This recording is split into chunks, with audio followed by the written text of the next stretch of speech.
In August 1947, a single man sought in a closed room in Delhi, tasked to draw a line that would leave millions homeless. This pencil stroke would determine the fate of an entire subcontinent. And yet, Sir Cyril Radcliffe had never visited India in his entire life. The British government chose him for his perceived neutrality, hoping he could settle a border without local bias. By this point, British officials believed they were sat atop a volcano and needed to get out as soon as possible.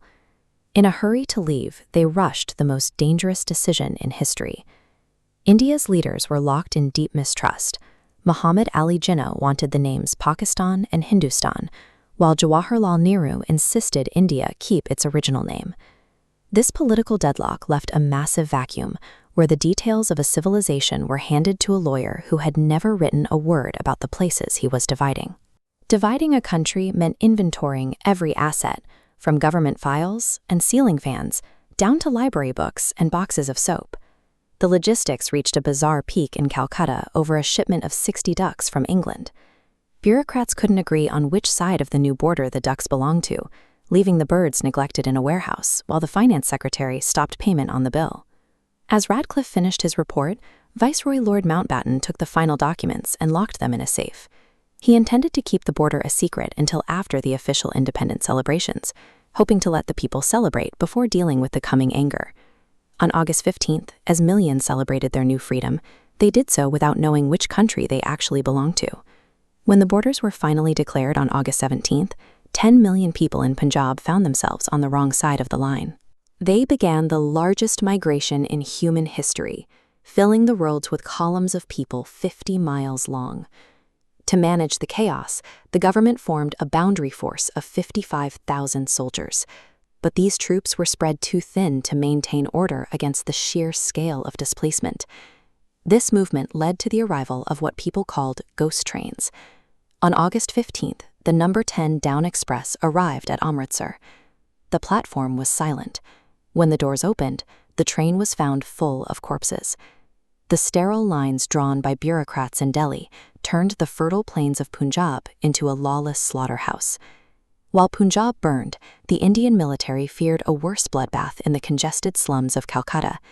They had no troops left to send, and they knew that if violence started there, no army would be able to control it. Mountbatten made a desperate request to Mahatma Gandhi, asking him to travel to Calcutta and act as a one-man boundary force. Gandhi moved into an abandoned house in the slums, living alongside the man many Hindus blamed for the city's previous riots. When violence threatened to spread, Gandhi began a fast unto death. Within 3 days, rioters began confessing. Men responsible for murders walked to the house and placed their knives and guns at his feet. Where a force of 55,000 soldiers failed in Punjab, a single, unarmed 78-year-old man prevented a civil war in Calcutta through pure moral force. Aside from the British provinces, the subcontinent was littered with 565 independent princely states. If these kingdoms refused to join the new government, the map of India would look like Swiss cheese, full of hundreds of holes. Sardar Patel and Lord Mountbatten worked to secure these 565 apples before the deadline. They offered the royals a deal: keep your titles, your palaces, and your wealth in exchange for joining the Union. The integration involved sudden turns and dramatic threats. The young king of Jodhpur, feeling he wouldn't fit in with a socialist government, held a mini pistol to the head of an Indian civil servant during a secret meeting before finally agreeing to sign. In Junagadh, the Nawab was more concerned with his 2,000 pet dogs than politics.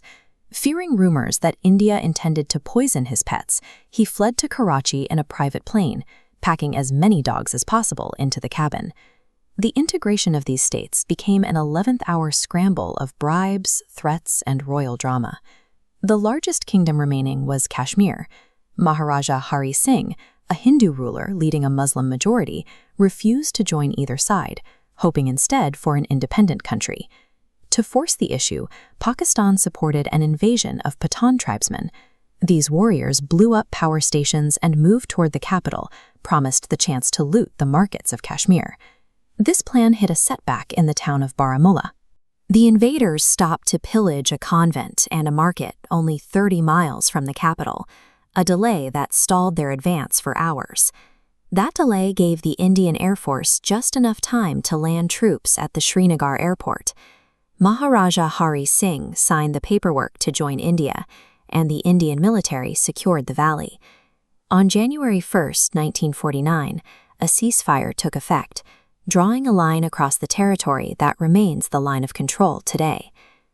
The 1947 partition began with a single bureaucrat's pencil and ended in a chain reaction of tragedy, accidents, and survival that still defines the modern subcontinent.